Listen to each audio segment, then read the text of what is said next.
A number of you have seen that there have been a number of presentations of this Growth and Poverty Project, which is a big, wider project, the purpose of which was really to see what is the Africa poverty or growth. What's the story about the poverty reduction in Africa over the last 20 years or so. That's still in progress. The results are still coming. The purpose of this really is something I've been reflecting on for a couple of years, and some of you have heard me talk about earlier versions of this. What do we know from the current evidence? What can we say is the situation in relation to poverty? Very quickly, I'll say something about growth, but we all know that story. I'll say something about data sources for poverty, and Morton's issue about data quality is very relevant here too. I'm going to talk first about non-monetary poverty, then monetary poverty, and then what do we think we can conclude based on what we currently know. Based on the projects, on the results of the GAP project, which will hopefully be coming out next year, we'll hopefully know quite a lot more. We know the growth story. We know the recovery of growth in Africa since the mid-90s. That chart makes it look small because of the scale, but the growth is quite significant. We know Radley, we know The Economist, we know these stories, we know the sort of explanations for African growth. What we know less about, I think, is what's happened to poverty. The purpose, what I'm going to do is focus on the 24 largest countries in sub-Saharan Africa. That's 91% of the population. That's pretty good. 20 out of those 24 countries have had positive per capita growth since 1995. Only 4, those 4 countries have had negative growth experience. I don't think anyone doubts that those are countries which have been poor growth performers. Cote d'Ivoire, Congo Democratic Republic, Madagascar. I don't think anyone doubts that story. I know there's questions about how reliable the growth measures are, but 20 out of these 24 countries are growth stories. 11 out of them have increased their per capita income by more than 50% over that 15 years. Poverty. On non-monetary, we all know about the Demographic and Health Surveys, generally felt to be a good quality source of data.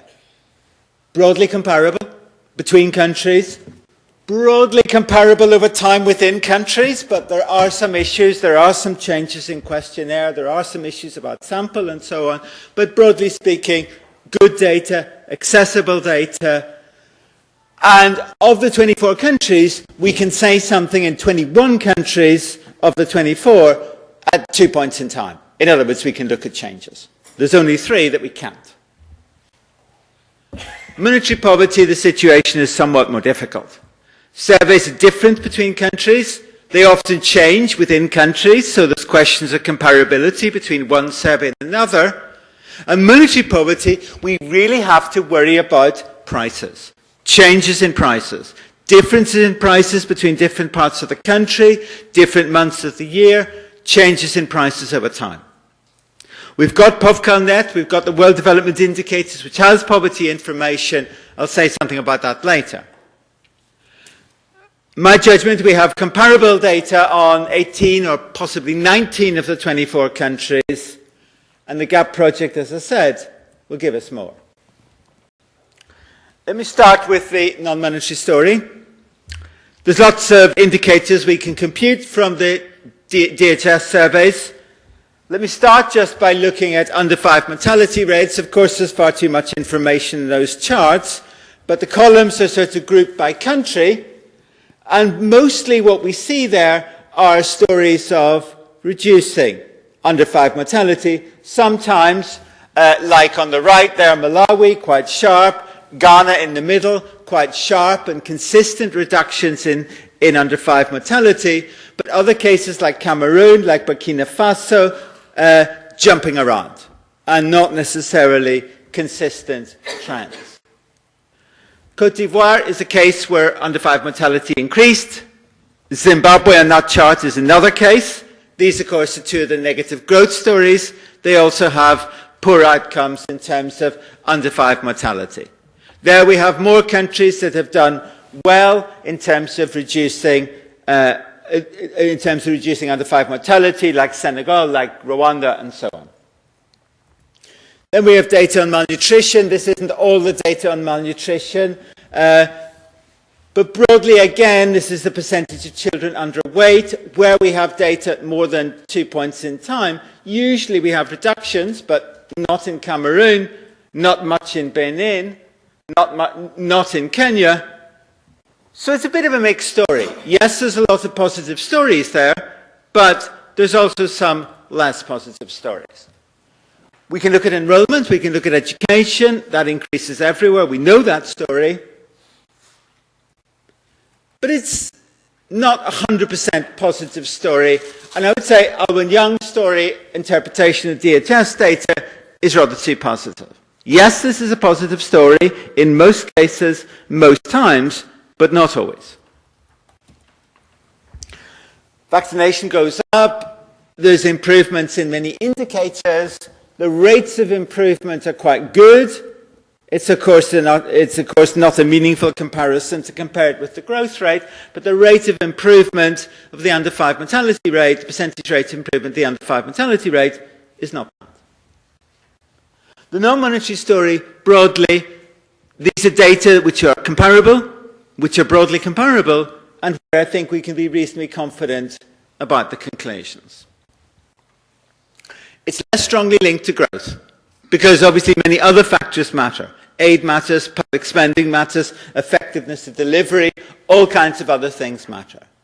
But it is true that in two of the negative growth countries, Cote d'Ivoire and Zimbabwe, two of the worst cases, one also has worsening of a number of these indicators. Monetary poverty. This, of course, is a more difficult story. The World Bank headcount figures, of course, tell us that poverty fell in sub-Saharan Africa, even in the end in terms of number of people, between 2005 and 2008, as well as, of course, in percentage. What we're interested in, really, though, is the country-level evidence. Now, of course, again, the World Bank collects data. PovCalNet has $1 a day poverty, or $1.25, and so on. World Development Indicators also has national poverty line. That, again, is far too much information, but that's just taking the World Development Indicator story on trends in poverty, again, grouping countries. We see some cases of quite sharp reductions in poverty. Uganda, third country from the right. Ghana, about sixth from the left, are cases of quite good poverty reduction. But Cote d'Ivoire is a story of big increase in poverty, so is Zimbabwe. Burkina Faso is a story of jumping around, but not of significant reduction. But that's with World Development Indicator data. And I think there are issues with this data source. It's not clear how these numbers are calculated. It's not clearly explained where the numbers come from. And also, there are issues of comparability of some of the surveys. And that, again, I don't think is sufficiently documented. So the method that I'm using is looking at carefully conducted country studies, looking at changes in poverty over time and looking at national poverty lines. 9 of the countries I'm going to focus on were part of an African Economic Research Consortium project, which Eric referred to earlier, on growth poverty linkages. And then there's 9 other countries.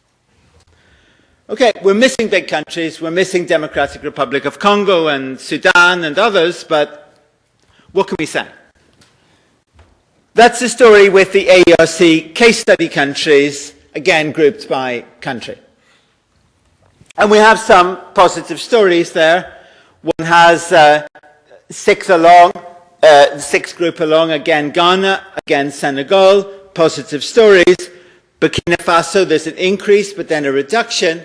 And there's other cases, though, where poverty is not changing, is not falling very much, or is jumping around quite a lot. Mostly, poverty falls here, but often the amounts, as in the case of Guinea, for example, or Kenya, often the amounts are very small. There's other countries which are not AERC countries, but where I think there are relatively carefully conducted studies of change in poverty. Again, we have Uganda, we have Rwanda, stories of significant reduction in poverty. But we have other cases, we have Cote d'Ivoire, for example, where poverty increases. So the story is a bit mixed. Yes, there's quite a few reductions, some large reductions. Most cases, I would say poverty falls, but the magnitudes are often small, often not statistically significant. So there's a number of cases there where the changes are not statistically significant. Now, all this poverty data is specific to the years when the survey is conducted. Now, we had earlier, yesterday, we had the story of Madagascar, where particular shocks happened in particular years, and that drove very much the poverty story that was shown. We had the case of Rwanda, where there was a poor harvest in one survey and a much better harvest in another survey. Again, that to some extent drives the story. The non-monetary indicators, I think, can tell us something more about longer-term evolution. This data, I think, tends to be a bit dependent on when the actual surveys are conducted. If we look at world development indicators, if we trust the world development indicators, we can add some more data to the story. I won't say more about that, but we can say something more about another 2 or 3 countries. Now, I think household survey data, as Eric also said earlier, I think the quality of the survey data is now not too bad in Africa. This doesn't have the serious problems that national income accounting does, though they're certainly far from perfect. But the process of calculating poverty is really complicated. And it depends every bit as much on the adjustments made to the basic consumption data, in particular for prices. The denominator matters as much as the numerator, and often there the data is very weak. There are issues of comparability. There are issues where the survey methodology changes and stuff like that, and then one questions comparability. And I think even in those studies that I used, even there, I think there are questions of exactly how the numbers were computed. Sometimes it's clearly explained and well documented. In other cases, it's really not very well documented. So I think this is a general problem, whereas with the DHS, one has relatively standard indicators, which one can calculate relatively straightforwardly. This is a more complicated undertaking. The results are often debated. Mozambique, there's been a huge discussion, although actually the difference between the two camps is actually pretty small. Sometimes it's just inexplicable. What's happening in Nigeria, where there was apparently a very big, significant reduction between 1998 and 2004, and then a big increase in 2010. Then the new figures, which are included in the World Development Indicators, changed the story in 2004. And again, it's not quite clear what's happening. So I think there's still issues of transparency or lack of clarity about quite a lot of poverty calculation. The GAP study, the wider study, is based on a careful analysis of country data with broadly comparable methodologies. We don't have the final results. Some of the results, I think, confirm the stories that we had before, Madagascar, Ethiopia, but others seem to change. Malawi is an example where the message may be rather more positive than the official story.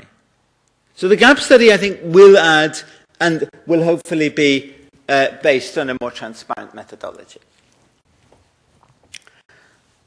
So it was about growth and poverty reduction. To what extent does poverty reduction respond to growth? Eric talked about the growth elasticity of poverty reduction. Let's compare the rates of growth with the rates of poverty reduction. And I'm not doing anything sophisticated here. I'm just comparing the annualized percentage reduction in poverty with the annualized per capita growth rate. There are a few cases where the poverty reduction rate is greater than the growth rate. They reduced poverty over that period at a faster rate than the rate of growth. But these are very few such cases. These are cases where poverty increased.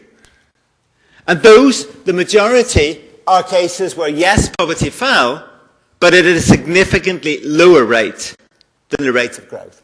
Yeah, fine. So, in terms of translating this into a growth elasticity of poverty, what it's suggesting is that it's often quite low. I agree with Eric that I think the situation is better than it was 10 or 15 years ago, but the growth elasticity of poverty, I think, poverty reduction, I think is still quite low, based on the evidence we currently have. We have limited observations. We only have the years when surveys are available. We don't have a lot of evidence for the most recent 3 or 4 years, although we sometimes do. But in broad terms, I think the ability to translate Africa growth into poverty reduction is still a bit disappointing. High poverty, of course, may be part of the explanation. This is Martin Ravallian's story. Is this lack of poverty reduction a story of increasing inequality? That there's growth, but there's increasing inequality? Well, I don't want to tread on Andrea's presentation. He's going to talk to us about inequality straight after me. But my sense of the data is that inequality in the data seems to fall as much as it increases. Now, that's for what the data is worth, because here I think the data quality issue I think is really quite important. We know that richer people tend not to be covered in surveys, and that potentially could seriously compromise the reliability of the inequality data. I'm sure Andrea will have things to say on this. I think we need much greater clarity on the monetary poverty trends. I think the story is definitely positive. Monetary poverty has fallen.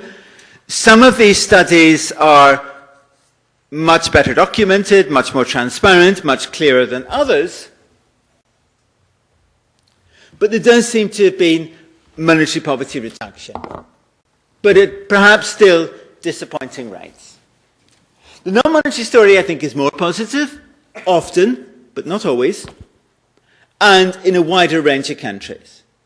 The non-monetary story does not necessarily go in line with the monetary poverty story. So there are cases where non-monetary poverty improves and monetary poverty doesn't, for example.